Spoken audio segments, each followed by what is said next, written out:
Wasalna għal programm ieħor miktub u llum sejrin nibdew sensiela ġdida, sensiela li fl-opinjoni tiegħi għandha tkun interessanti ħafna. Għaliex waqt li qed nistudjaw dan is-suġġett ser nistudjaw xi affarijiet li diġà nafu, affarijiet li tallimna fil-knejjes li nattendu, messaġġi li minn dana ir-rakkont li ħnistudjaw huwa universali biex ngħidu hekk. Min-naħa l-oħra ħanaraw ukoll xi tliet aspetti, tliet tifsiriet differenti ta' dana il-messaġġ illi ma tantx biex ma ngħidx xejn ma nisimgħu fil-knejjes moderni llum għaliex biex jiġi mgħallem dan it-tagħlim li ħawwaslulkom aħna irid jaqa' ħafna minn tagħlim ieħor għarrieq illi jiġi mwassal lill-poplu. Minix ser nitlaq niġri fit-tagħlim tiegħi laqqas ħanħalli programm wara programm nibnu dak li għandna ngħidu u nħallu lilkom li qed tisimgħuna biex taslu għal konklużjoni ta' dak li qed ngħidu huwiex tajjeb jew le. L-importanti li bħal dejjem bħal ma ngħidulkom araw li jkollkom il-kelma talla magħkom sabiex dejjem tirreferu għal dak li qed ngħidu skont dak li hemm miktub fil-kelma talla. U biex nibdew il-programm tagħna llum. Ejja mmorru fil-Vanġelu ta' Ġwanni kapitlu 4 u ħanibdew minn vers 5 u ser nitkellmu ir-rakkont ta' Jaxua jiltaqa' ħdejn il-bir ma' mara Sammaritana. U Ġwanni kapitlu 4 minn versi 5 sa 10 jaqraw hekk. Ġie f'belt tas-Samarija jisimha Sikar, qrib il-biċċart li Ġakob kien ta' lill-ibnu Ġuseppi, fejn kien hemm ukoll il-bir ta' Ġakob. Kien l-ħabta tas-sitt siegħa u Jaxua għajjin kif kien mill-mixi għad bil-qiegħda ħdejn il-bir. U ġiet mara minn Samarija timla l-ilma. Għatini nixrob, għalilha Jaxua. Id-disċipli tiegħu kienu marru l-belt jixtru xi jieklu. Il-mara minn Samarija qaltlu kif? Inti ludi u titlob lili Samaritana biex nagħtik tixrob. Qaltlu hekk għax il-lut ma jitħaltux mas-Sammaritani. Jaxua weġiba, kieku kont taf id-don ta' Alla u minnu dak li qed jgħidlek għatini nixrob, kieku inti kont titolbu u kien jagħtik ilma ħaj. Sittifrus illi teoloġikalment jagħmel dan il-passaġġ qawwi ħafna, passaġġ b'saħħtu ħafna fejn tidħol il-kelma tal-Alla. Qed naraw ħafna affarijiet jiġru anke f'dawn is-sittifrus u għadna ma qrajniex il-passaġġ kollu. U hawnhekk fejn rridu noqogħdu attenti għaliex aħna dejjem normalment nitalmu dak li naraw. Imma irridu nitalmu wkoll naraw x'hemm li maħniex naraw. Qed naraw li f'dana ir-rakkont Jaxua se jagħmel enfasi ma' din il-mara fuq il-qima u t-tifħir. U dan huwa il-messaġġ universali li dejjem ħareġ minn dan ir-rakkont. Huwa veru. Jaxua f'dan ir-rakkont fuq hekk jitkellem ma' din il-mara u se naraw kif se jasal issa fir-rakkont mument fejn Jaxua ħajedilha kif irridu nibdew naduraw il-Alla, kif suppost naduraw, kif suppost inqimu, kif suppost nagħtu it-tifħir tagħna lill-Alla il-Missier. Il-għaliex bħalma ħanaraw fl-istorja din il-mara kienet qed tadura lill-Alla ta' Abram, ta' Iżak u ta' Ġakob istess tirreferi fil-fatt tal-Ġakob bħala missiera, ma min-naħa l-oħra Jaxua kien qed jidher isma' ma inti ħażin qed tfaħħlu lill-Alla l-Missier.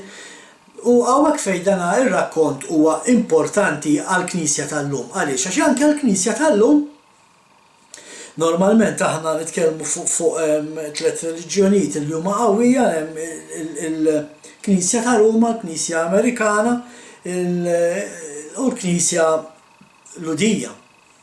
Nistgħu wkoll indaħlu forsi l-Knisja Musulmana illi daw l-erba kollha jgħidu li jfaħru u jservu lill-Alla ta' Abraham, ta' Ġakob u ta' Iżak u ta' Ġakob, imma kif qed jgħid Jaxua lil din il-mara faħru lill-Alla b'mod differenti kif Alla jixtieq illi aħna nfaħruh, mhux il-mod illi Alla qed jgħidilna biex infaħruh bih. U dan kollu se joħroġ minn dan l-istudju, dan kollu se joħroġ minn dan it-tagħlim.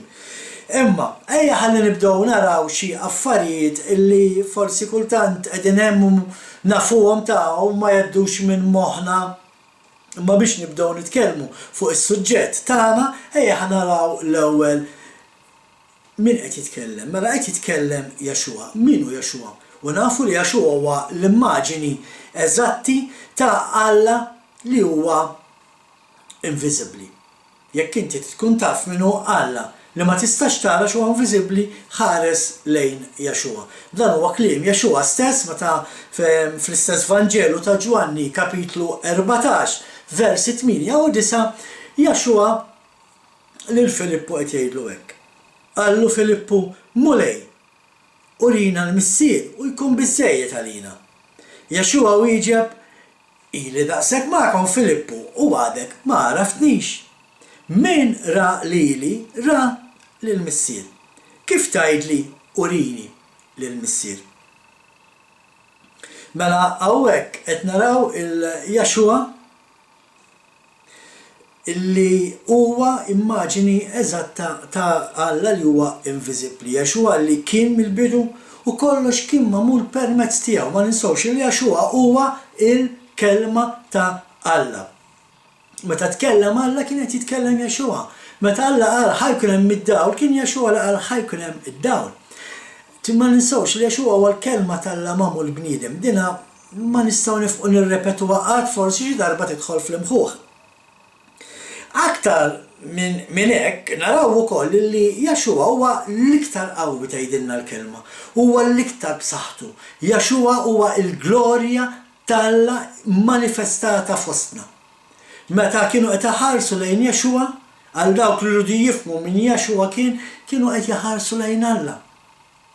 Jekk inti tkun taf min hu Alla, ara min hu Jaxua. Issa inti forsi tgħid li ma jistax narah il-Jaxua Jaxua kien jgħix 2000 sen ilu mhux illum. Ma jimpurtax. Aqra il-Vanġelu b'referenza għal dak li hemm miktub fil-kelma tal-Alla fit-Tora fl-istruzzjonijiet u tkun taf min hu Jaxua. Illa li Jaxua huwa it-Tora huwa l-istruzzjonijiet tal-Alla magħmul bniedem. Mela jekk inti tkun taf min hu Jaxua, mur ara it-Tora xi tgħid min hu Alla. Għaliex għax it-Tora hija il-karattru tal-Alla. Jekk tkun taf min hu Alla, aqra l-istruzzjoni tiegħu tkun taf min hu Alla. Għalhekk Jaxua jgħidilna imxu warajja. Għax jekk inti timxi wara Jaxua li huwa il-kelma tal-Alla, allura biex timxi wara Jaxua tittimxi wara il-kelma tal-Alla, tittimxi wara t-Tora, tittimxi wara l-istruzzjonijiet. Dan huwa l-istess messaġġ li jwassal ukoll anke il-profeta meta jgħidilna ifqu f'sarib it-toroq, ħarsu madwarkom, araw li mi it-triq it-tajba, it-triq l-antika li twasslanna s-salvazzjoni. X'qed jgħid il-profeta hemmhekk qed jgħid isma' araw madwarkom li mi l-aħjar triq. U l-aħjar triq hija dik it-triq l-antika. It-triq l-antika hija t-Tora, l-istruzzjonijiet li Alla qalilna biex nimxu magħhom. Għaliex qed ngħidu dan kollu? Għaliex hawnhekk qed naraw nerġa' ngħid Jaxua illi huwa l-aktar qawwi, Jaxua li huwa l-aktar b'saħħtu, Jaxua li nerġa' ngħid huwa l-glorja tal-Alla immanifestata fostna. U madana kollu qed naraw jitkellem ma' mara Samaritana, mara li kienet midimba, mara li kienet imwarba anke mis-soċjetà tagħha stess. U mhux talli qiegħed ikellimha, talli talaba ittieħ tixrob. U Alla għatini nixrob. L-ewwel punt li rrid iwassal xi ħaġa li rridkom tifhmu għax naħseb ħanejda xi darba tnejn li tali, iqbgħu ftakru u żommu f'moħħkom li Jaxua meta tkellem dejjem tkellem spiritwalment. Il-kelma tgħidilna li kien ġej minn Ġerusalem issa nitkellmu fuq it-triq ukoll kien bilanċ wara l-mixi U ovvja li kien belaġġ talaba l-ilma. Imma l-messaġġ ma jaqafx hemm. Wara dik it-tazza ilma hemm xi ħaġa spiritwali. U dan huwa l-messaġġ li rridu naslu għalih. Dan huwa l-messaġġ li dejjem smajna. U laħ nitkellmu fuqu. Għaliex għax verament naqblu miegħu għax iva, dak huwa l-messaġġ. Imma ma ninsawx li Jaxua kien jitkellem spiritwali fis-sens. Ma ninsawx meta pereżempju kien jitkellem ma' Nikodemus.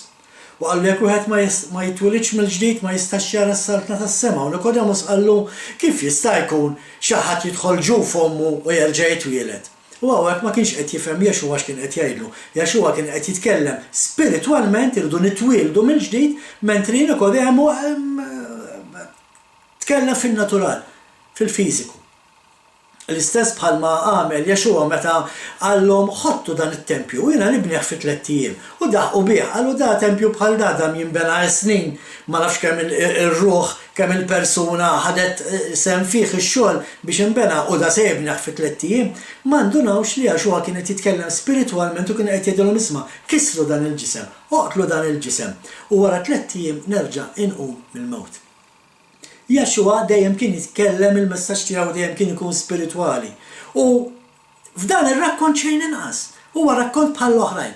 Fejn għalkemm aħna naqraw il-natural, fejn għalkemm aħna forsi naraw biss il-fiżiku, imma hemm il-messaġġ spiritwali u dan irridu noħduh ukoll. Se nitkellmu ta' x'ġara fiżikalment u se nitkellmu ta' x'ġara anke spiritwalment. Anke ħanidħlu fl-istorja. Bil-forsi konna nsammu naqa' history biex nitkellmu fuq dan il-passaġġ tal-lum, għax dan il-passaġġ tal-lum kieku ma saħħetx l-istorja li saħħet ma kienx ikun hemm bżonnu. Tgħidli Martin xi jifieri. Bħalma dejjem ngħidilkom, meta naqraw skrittura, ejja naqraw ftit qabel u ejja naqraw ftit wara, ħa naraw x'qed jiġri, x'inhi l-istampa għaliex qed iseħħ dan il-passaġġ. U hekk ser nagħmlu anke f'dan ir-rakkont tal-lum.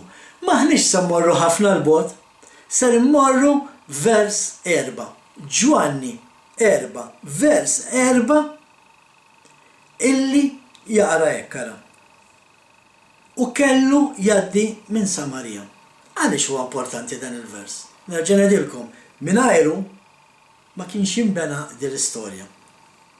Għaliex kellu jgħaddi minn Samarija? ċertu verżjonijiet oħra bil-Malti jużaw il-kelma ħtieġlu u ħtieġlu li jgħaddi minn Samarija li hija ħafna isbaħ mill-kelma kellu jgħaddi imma kellu jgħaddi u ħtieġlu f'dan il-każ ifissru l-istess ħaġa. Kien hemm skop partikolari għalfejn Jaxua kellu jgħaddi minn Samarija. Għaliex qed ngħidu hekk? Għaliex normalment bħalma diġà qrajna fil-passaġġ il-Lut ma kienux jitħaltu mas-Sammaritani. Issa, biex nifhmu x'qed ngħidu, nġibu quddiem għajnejna li Jaxua telaq minn Ġerusalemm u rid jinżel Galilea. Bejn Ġerusalemm u Galilea hemm Samarija u tittgħaddi minn nofshom. Il-Lut ma kienux jgħaddu minn hemmhekk, kienu jduru ma barra tal-belt, kienu jgħaddu mill-periferija, kienu jgħaddu l-outskirts bl-Ingliż, kienu jgħaddu minn barra tal-pajjiż biex jevitaw illi jidħlu u jitħaltu mal-poplu Sammaritan. L-istess hemm storja l fejn ħan nitkellmu fuq għadi. Imma allura x'kienu jagħmlu? Kienu huma niżlin minn Ġerusalemm biex jinżlu Galilea kienu jgħaddu minn dak il-post imsejjaħ Peraea. Peraea li huwa post barra minn Samarja. Mill-mappa għal min irid jidħol forsi jistudja fuq Google minn fej setgħu għaddew biex waslu kollox issib illum il-ġurnata permezz tal-internet. U bekk l-istudji tagħna jkunu profondi għax nistudjaw daw l-affarijiet.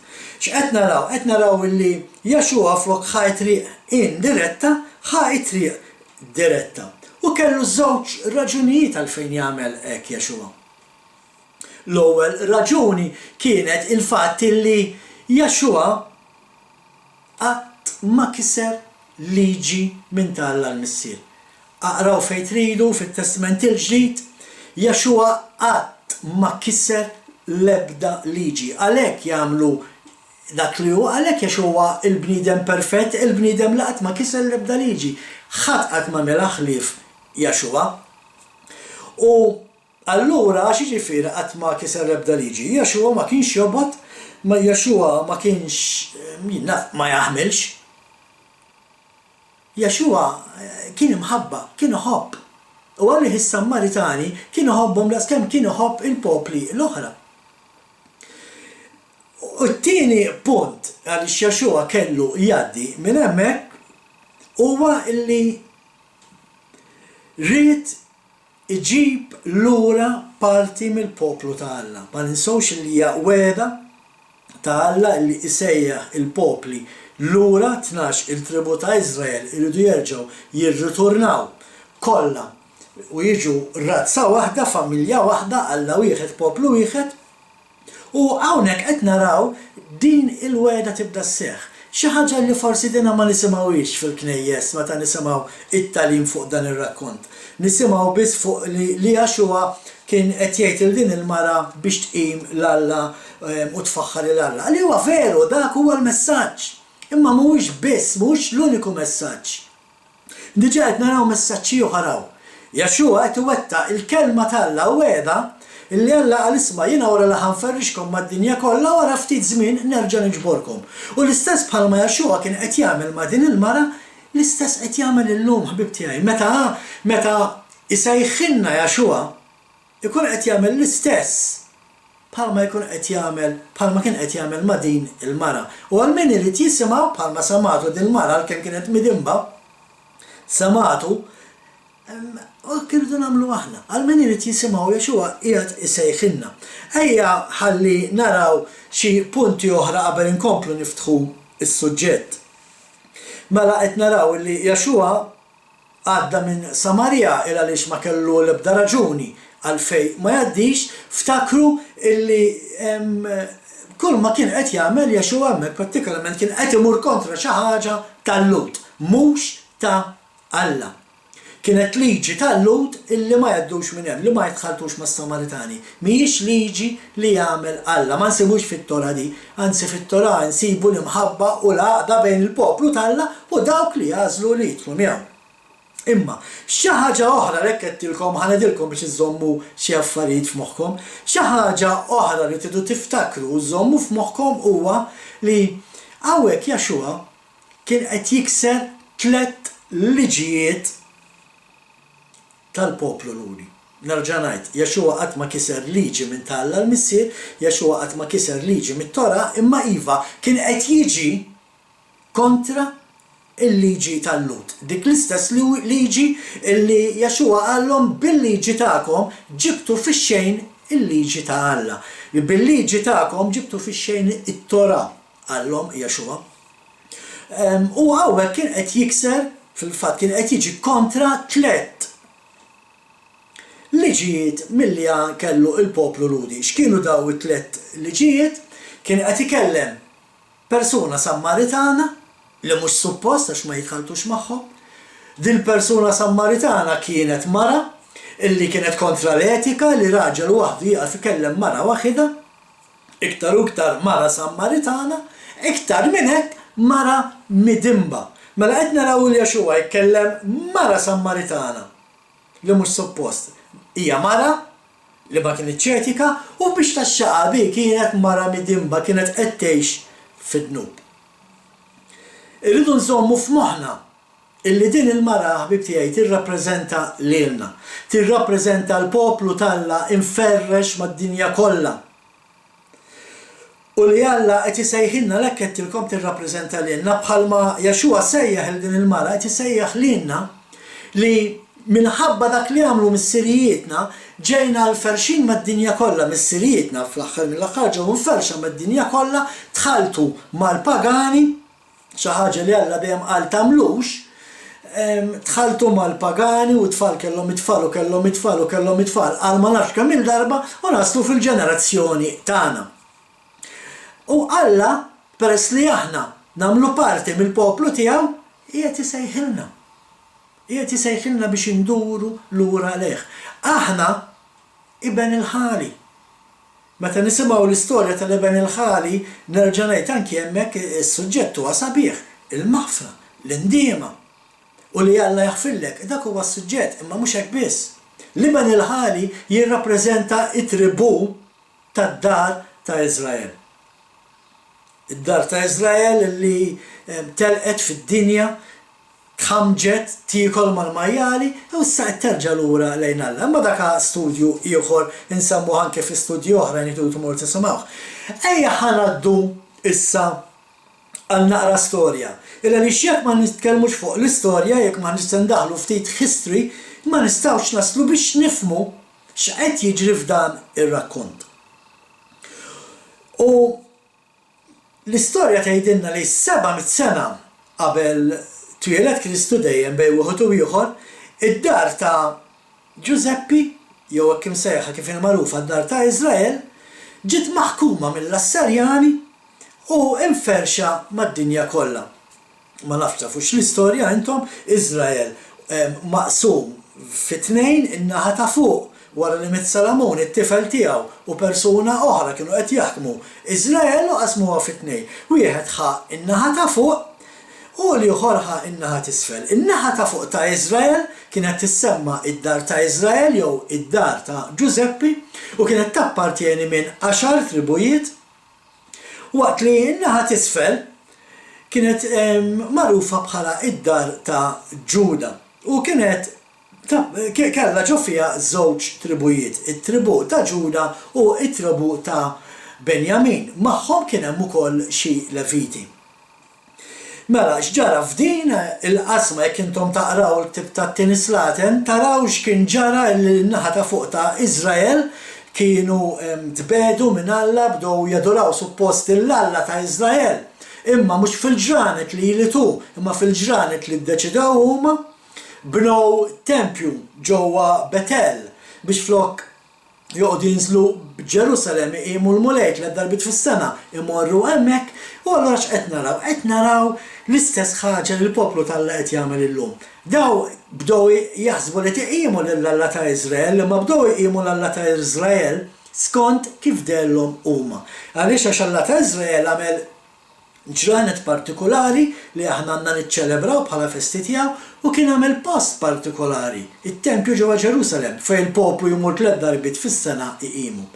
Daw marru kontra dak kollha, baqgħu jgħidu li qed ifaħru u jqimu lill-Alla ta' Iżrael imma għamlu tempju għalihom u ġranet għalihom.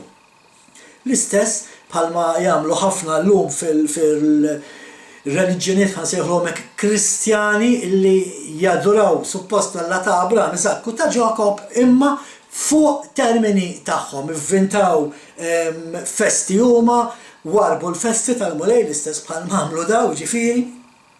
U x'qed naraw, ir-riżultat ta' dan Alla permetta li jiġu l-Asserjani jaħkmuhom, iferxuhom mad-dinja kollha u jitfgħuhom f'eżilju. Eżilju li issa qiegħed jiġi fit-tmiemu. U naraw ukoll li maż-żmien ukoll barra li ferxu lin-nies mad-dinja kollha ġabu nies minn barra il-pajjiż. Ħafna nies illi jgħixu ġewwa Iżrael mhumiex fil-fatt indiġeni, mhumiex proprja nies ta' Iżrael. Imma huma nies li kienu ġew minn barra u l-ftit li kien fadal ġewwa Iżrael li ma ttieħdux fl-iskjavitu għal raġunijiet partikolari tħaltu ma' daw in-nies. Tħaltu u bdew issa imorru wara l-allat tagħhom minn għalihom qed jadoraw l-Alla tal-Iżrael. Ġara ma' żmien ukoll illi daw iffiltraw anke fid-dar ta' Ġuda u naraw li waqt li kienu fid-dar ta' Ġuda fin-naħa t'isfel ta' Iżrael daħlu anke ċertu drawwiet minn tagħhom. U minħabba fekk id-dar ta' Ġuda ittieħdu għal 70 sena eżilju fil-Babilonja.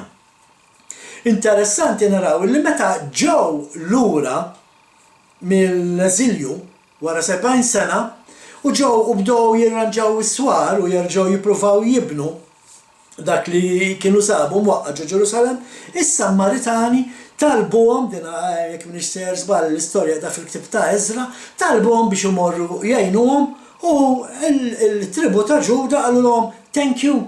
But no, thank you. Nirringrazzjakom imma maħniex bżonkom, anzi għamlulna pjaċir u tersqunniex law.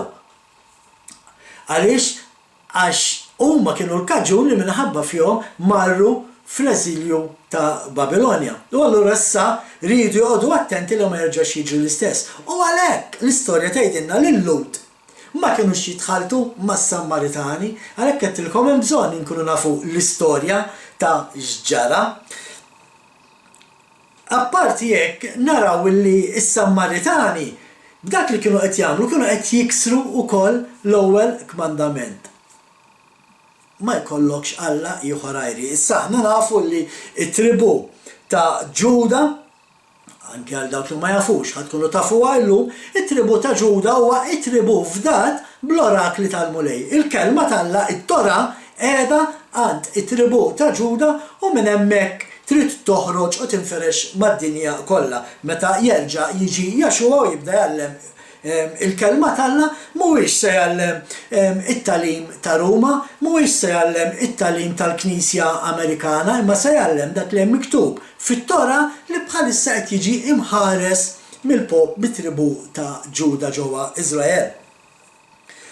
Mela x'qed naraw illi għall-Lut dik kienet ħaġa kbira li kellhom aktar minn Alla wieħed ma setawx iniżluha u għalhekk ma kinux jitħaltu magħhom. U għadhom hekk ħafna anke sal-lum bibdejta u naraw f'dan ir-rakkonti ħanitkellmu f'din is-sensiela ta' fuq daw l-affarijiet min huma s-Sammaritani. Għad hemm Sammaritani llum għadhom jagħmlu s-Sammaritani dik li kienet tagħmel din il-mara u Jaxua Alla ieqaf taqpax tagħmilha għax issa m'għadux dak iż-żmien. Kollha ħanarawhom daw l-affarijiet għalhekk din is-sensiela hija fl-opinjoni tiegħi interessanti ħafna. Mela, qed naraw li r-raġuni għalfejn Jaxua ħtieġlu jgħaddi minn ġewwa Samarija kienet allura sempliċement biex isseħħ il-wegħda tal-Alla illi jġib lura l-poplu tiegħu. U Alla jġib lura l-poplu tiegħu billi jsejjaħlu permezz ta' Jaxua. Bħalma għamel ma dik il-mara Alla qed jagħmel magħna. U dana insibuh pereżempju l-wegħda tal-Alla jekk tmorru miegħi fil-ktieb ta' Iżajija kapitlu 43 vers 5 jgħid hekk ara. Iżajija 43 vers 5. La tibżax għax jien miegħek. Mill-vant inġib lil uliedek, mill-punent jien niġemek. Mela x'qed naraw? Qed naraw l-Alla diġà qed jagħmel wegħda illi ser jiġbor il-poplu tiegħu mill-vant u mill-punent. Ġifieri prattikament minn madwar id-dinja kollha se jerġa' jġib lill-poplu biex isir poplu wieħed, Alla wieħed taħt liġi waħda. Interessanti nagħdu għali.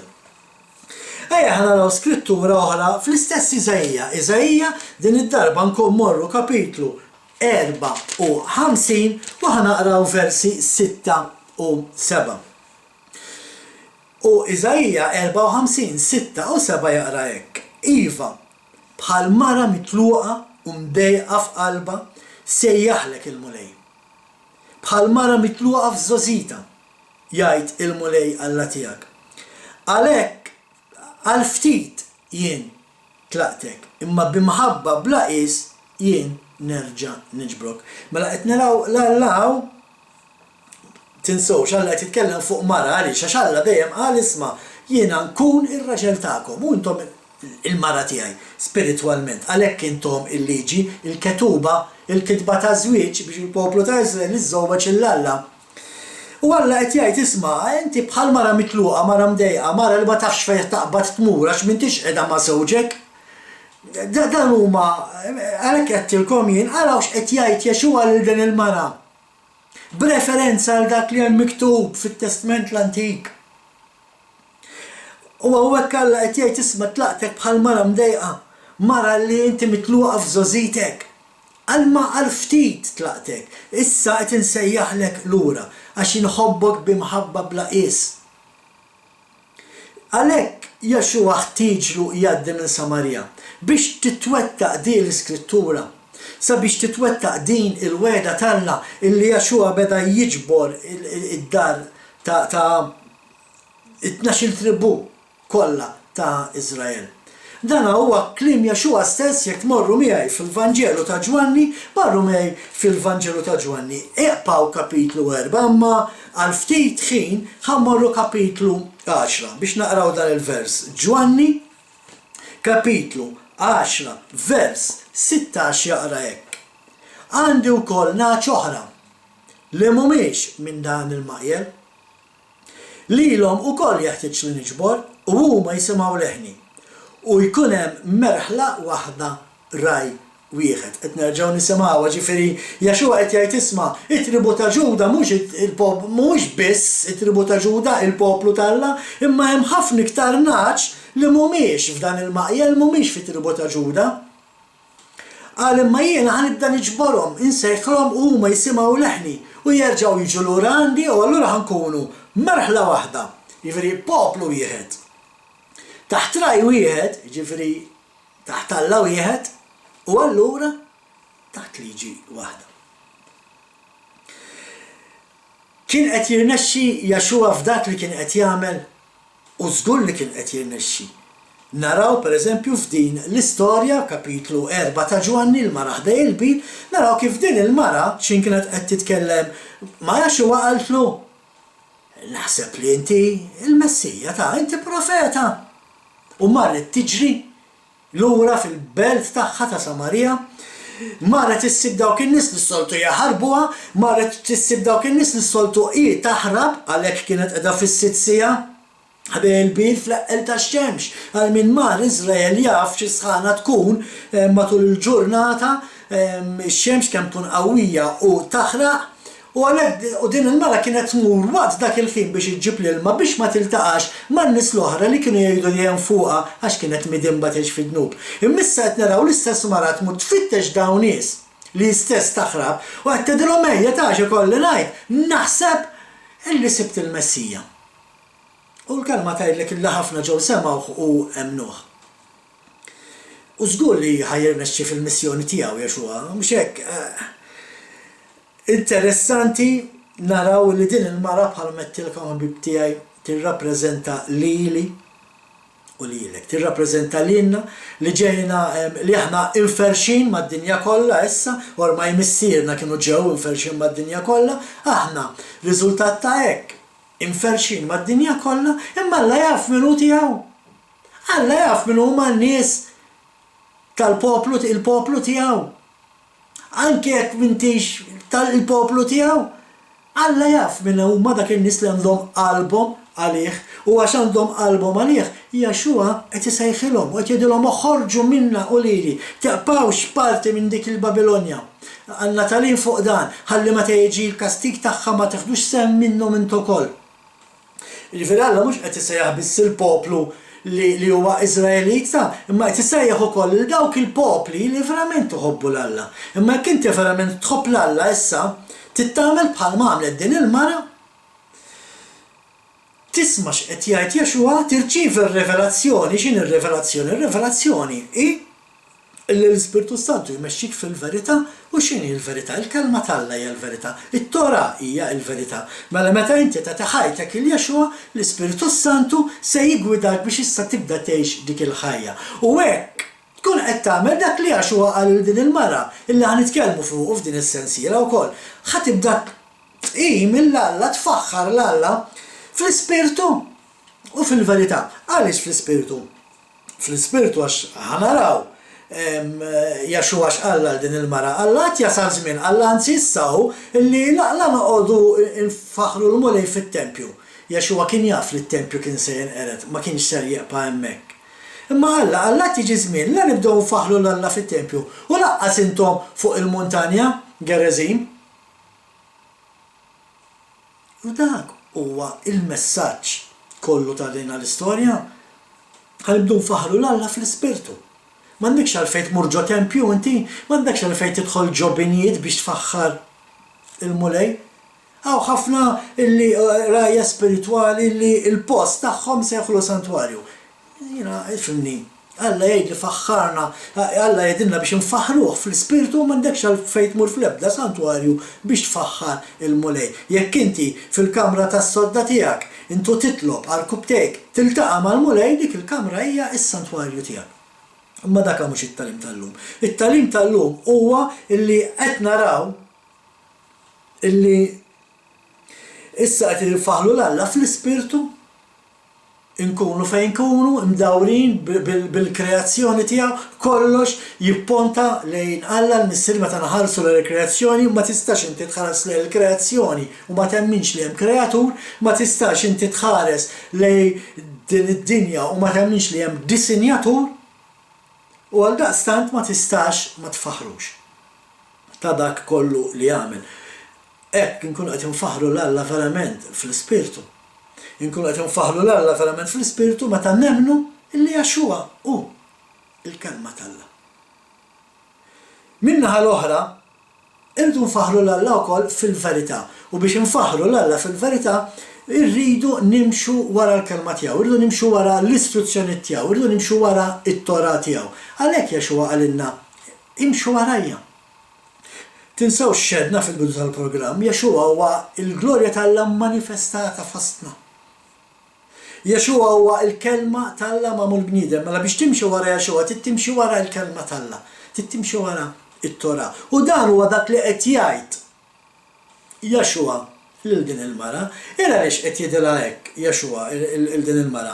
Ira għaliex bħala mara Sammaritana dina temmen f'dak li aħna nsejħlu l-Pentatawku fil-5 kotba ta' Mosè. Imma is-Sammaritani semmek jemnu iktar minn hekk għalihom ma jfisser xejn.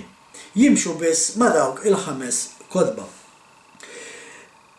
Imma Jaxxua kien qed jgħidilha issa titqim ukoll l-Alla fil-ispirtu. Għaliex għax din barra li kienet temmen it-Tora, imma kienet tmur tqim l-Alla ġo tempji li kien hemm fuq l-għoljiet, li għatem ukoll fuq l-għoljiet ta' Gerizim, għoljiet li fil-fatt l-istorja tgħidilna li kien kissirhom ma nistax niftakar x'ismu r-ribellus fil-ktib tal-Makabin. Fil-ktib tal-Makabin kien hemm il-ribellus famuż li kisser daw it-tempji. U wara dawk it-tempji is-Sammaritani xorta bnew l-artali tagħhom fejn kienu jfaħru u joqtlu l-annimali biex ifaħru lil-mulej. Għalhekk Jaxxua Alla isma' l issa titfaħru fl-ispirtu mhux toqtol l-annimali. Kemm kbir dan it-tagħlim mhux veru. U diġà qed naraw li barra dak li tallimna x'hekk qedtilkom barra dak li tallimna hemm tagħlim ieħor illi joħroġ minn din l-istorja. U ħanaraw f'dana ir-rakkonti f'dana l-episodji li għandna kif il-messaġġ fl-aħħar mill-aħħar huwa biex nindmu u nerġgħu nduru lejn Alla u nibdew nfaħru l-mulej. Dak hu l-iskop, dak huwa l-messaġġ f'dan il-passaġġ. Hija findem qed jgħidilha lill-mara erġa' lura lejn Alla u bda faħru fl-ispirtu u fil-verità. L-istess ħaġa qed jgħid lili u lilek biex nibdew nagħmlu. Imma diġà qed naraw li dak mhux l-uniku messaġġ. Issa hemm il-messaġġ li ieħor illi Jaxxua ġie biex jiġbor lin-naċ il-mitlufa. Naċ illi mhumiex fit-tribu ta' Ġuda u ta' Benjamin, imma qegħdin inferxin mad-dinja kollha jappartjenu l-10 tribujiet l-oħra ta' Iżrael. Għalhekk qedtilkom f'dan it-tagħlim ma tisimgħux kullimkien, illa li se naraw affarijiet illi mhux dejjem smajnihom jew inkella nista' ngħid illi ċerti affarijiet li ħanajdu f'dan l-istudju qatt ma nstemaw fil-knejjes moderni tal-lum, kemm dik ta' Ruma u kemm dik Amerikana. Nerġa' ngħid x'inhi r-raġuni? Ir-raġuni hija sempliċement il għaliex jekk jiġu biex jagħmlu dak li aħna ser noħorġu f'dan it-tagħlim irridu jwaqqgħu ħafna mill-affarijiet illi dejjem waslu disgrazzjatament bħala tagħlim għarrieq. Fuq il-kelma tal-Alla żgur li ma jista' jirbaħ ħadd u ħadd taraw li dak li qed ngħidu qed joħroġ minn din il-kelma. Ma ninsawx qedtilkom tiegħi, żommuha f'moħħkom din matul is-sensiela kollha. Din il-mara tirrappreżenta lilna li inferxin mad-dinja kollha qed ngħixu mal-pagani, tħallatna mal-pagani, spiċċajna nadoraw l-Alla b'mod pagan u Alla qed isejħilna issa biex nifqu nadorawh b'dak il-mod imma nibdew nadorawh b'mod kif hu jixtieq kemm fl-ispirtu u fil-verità. Għalhekk aħna ta' Malta Messjanika nemmnu il-kelma tal-Alla kollha, għalhekk aħna nemmnu dak li nemmnu, għalhekk aħna nimxu wara l-istruzzjonijiet tal-Alla wara t-Tora, għax dak huwa l-messaġġ ta' dan il-kapitlu Ġwanni kapitlu 4. Biex l-Alla infaħruh, inqimuh, infittxuh fl-ispirtu u fil-verità. U l-verità bħalma dejjem ġbajna ngħidulkom skont is-Salmista mija xejn għajr il-kelma tal-Alla, it-Tora, il-liġi tiegħu. Allum ħanifqu hawnhekk f'dana il-programm naħseb diġà tajnikom ħafna fuq ix taħsbu u għal dawk li verament jixtiequ jistudjaw tajnikom ħafna sabiex tfittxu u taraw daw l-affarijiet li qed ngħidulkom. Sakemm nerġgħu niltaqgħu fil-programm li jmiss bibtiegħi bħalma dejjem ngħidilkom qatt toqgħodu fuq dak li jgħid il-bniedem, oqgħodu biss fuq dak li hemm miktub. Insellmilkom.